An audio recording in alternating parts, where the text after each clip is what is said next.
Cette relation a enrichi l'Europe, mais n'a pas enrichi l'Afrique. Le président du Ghana, Nana Akufo-Addo, a délivré un discours qui a laissé Emmanuel Macron sans voix. Et pour le découvrir, il te suffit de regarder ça. Je pense que les choses qui nous ont amenés ici aujourd'hui nous en disent long sur le développement de notre continent africain.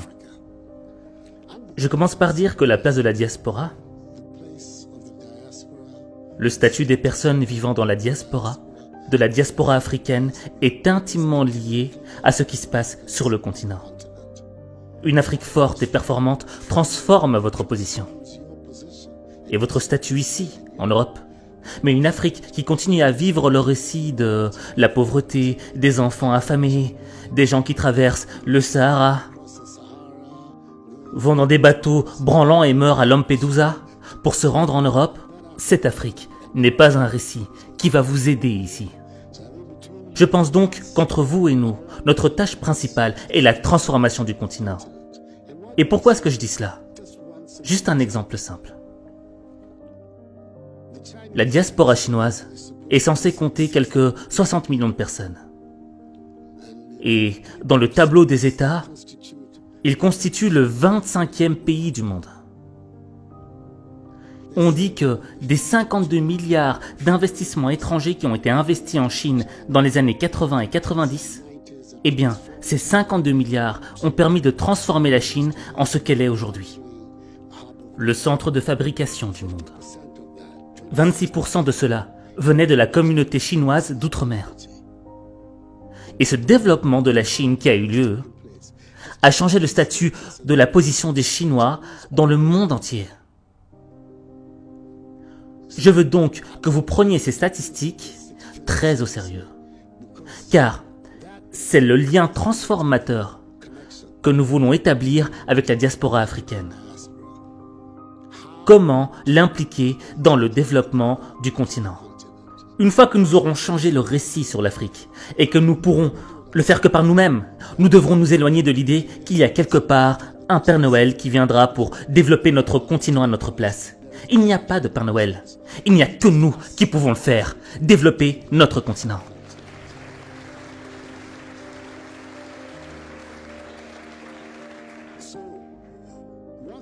Donc, une fois que cette mentalité sera nôtre et que nous devrons le faire nous-mêmes, nos relations avec les autres deviendront d'autant plus structurées et ponctuelles que nous le voudrons.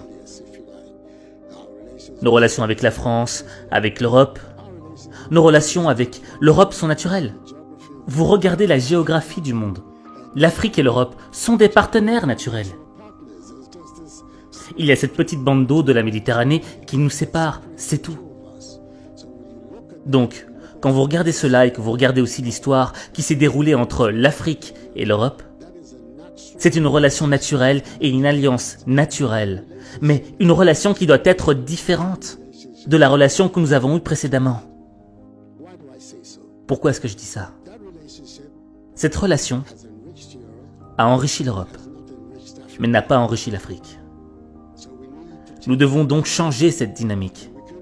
Et nous pouvons le faire qu'en prenant les mesures appropriées pour notre avenir.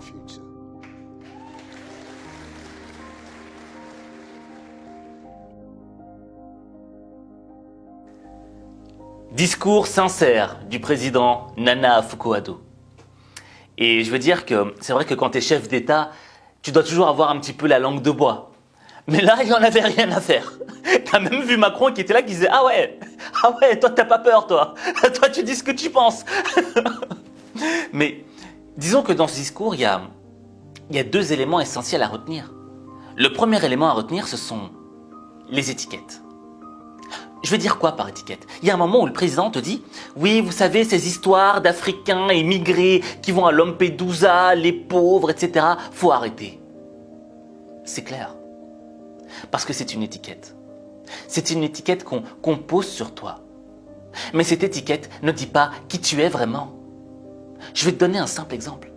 Moi, je me rappelle, on me disait souvent « Mais oh, Tu es un pauvre jeune des quartiers défavorisés, jeune issu de l'immigration, de parents immigrés. Oh, pauvre petit.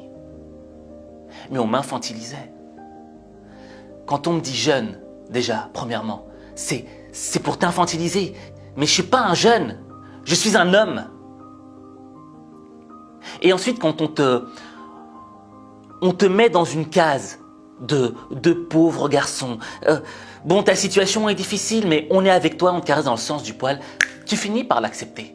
Il y a un moment où je me disais, ouais, mais peut-être que c'est vrai, je suis ça. Je suis dans une position de victime.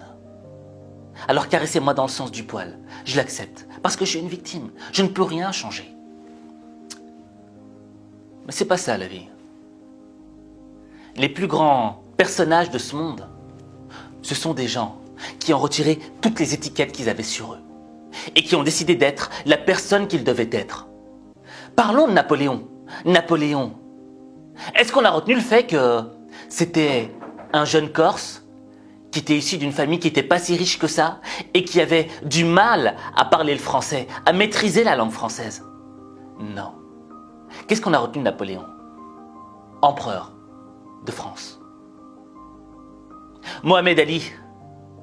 Est-ce qu'on a retenu le fait que c'était un pauvre homme afro-américain qui était victime de la ségrégation? Non. On a retenu de cet homme-là que c'était un champion qui ne se soumettait pas. Steve Jobs.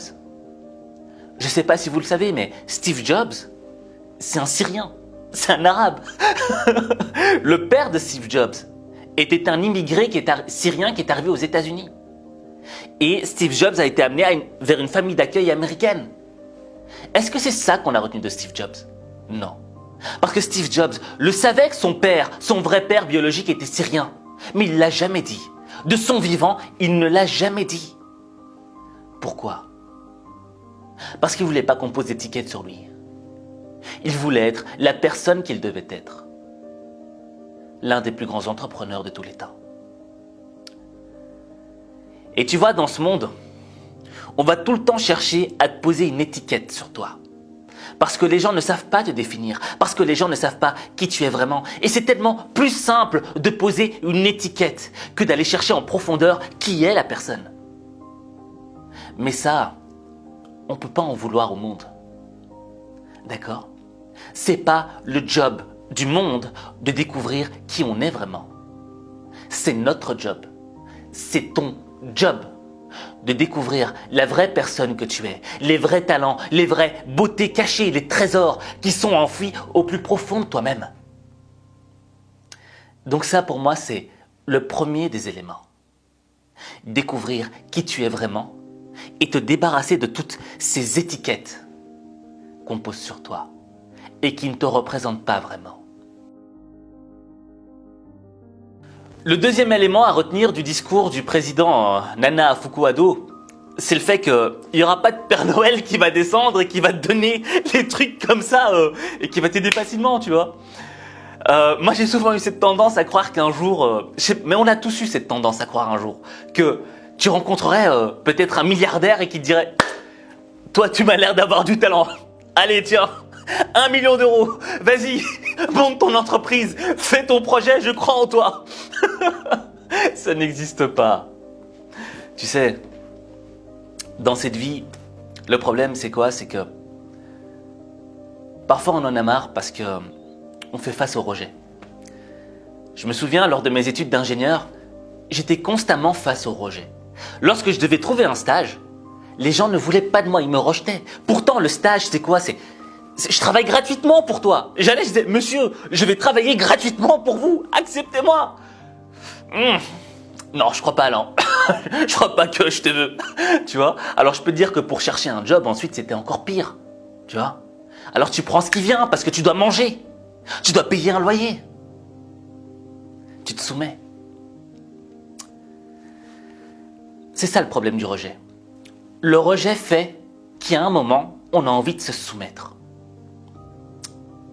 Mais l'idée, c'est quoi?